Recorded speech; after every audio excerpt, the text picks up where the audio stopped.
What does it truly take to survive when everything is lost?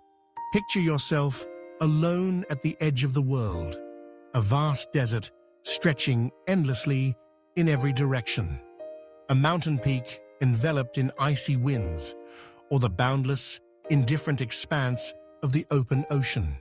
In these places, stripped of comfort and certainty, what primal force emerges, urging us onward when surrender seems the only logical option? Across the tapestry of human history, ordinary people have been thrust into the jaws of extraordinary adversity.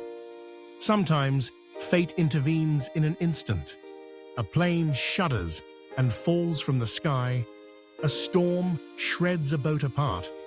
An afternoon hike turns into a desperate bid for life. These are not simply tales of endurance. They are raw, visceral accounts of the human spirit confronting its breaking point. They reveal a hidden reserve of strength, a flicker of ingenuity, and a relentless will to live that transcends all expectation.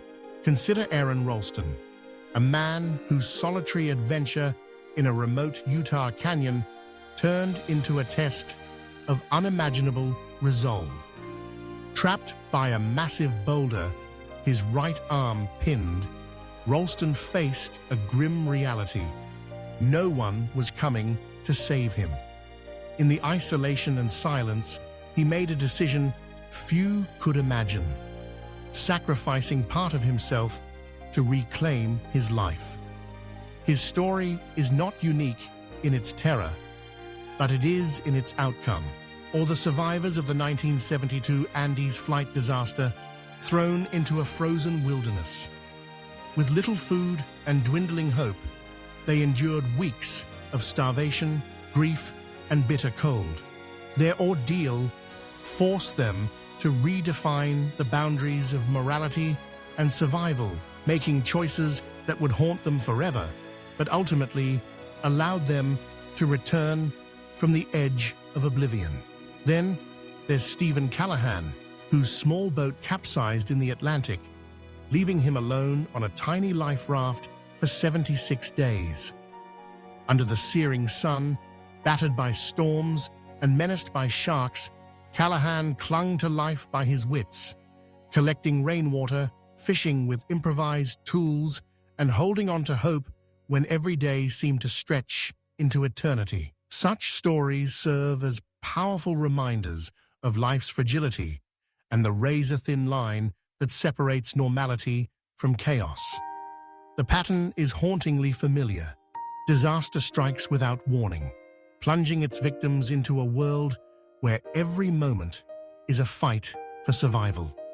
Shock, disbelief, and fear quickly give way to a relentless, minute-by-minute struggle against nature, against injury, and often against the desire to simply give up. In these moments, necessity breeds innovation.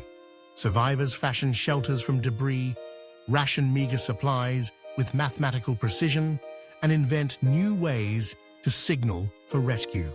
But what truly tips the balance between life and death in such scenarios? According to survival psychologists, the mind is both the greatest ally and the greatest adversary. The ability to maintain hope, to solve problems under pressure, to focus on immediate goals rather than the overwhelming whole.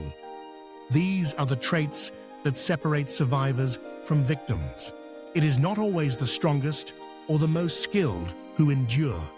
Often, it is those who can adapt, those who can keep moving, step by desperate step.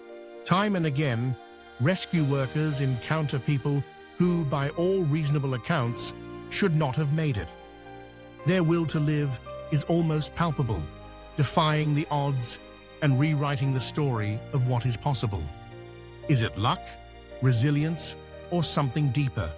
A dormant power within every human being, waiting to be called forth in the moment of greatest need. Perhaps these stories resonate because they force us to ask, in the face of the unimaginable, could we find that same indomitable spirit? Could we too refuse to be broken. Extreme survival stories are not mere adventures. They are profound meditations on what it means to be human. They illuminate the limits of our bodies and the boundless potential of our minds.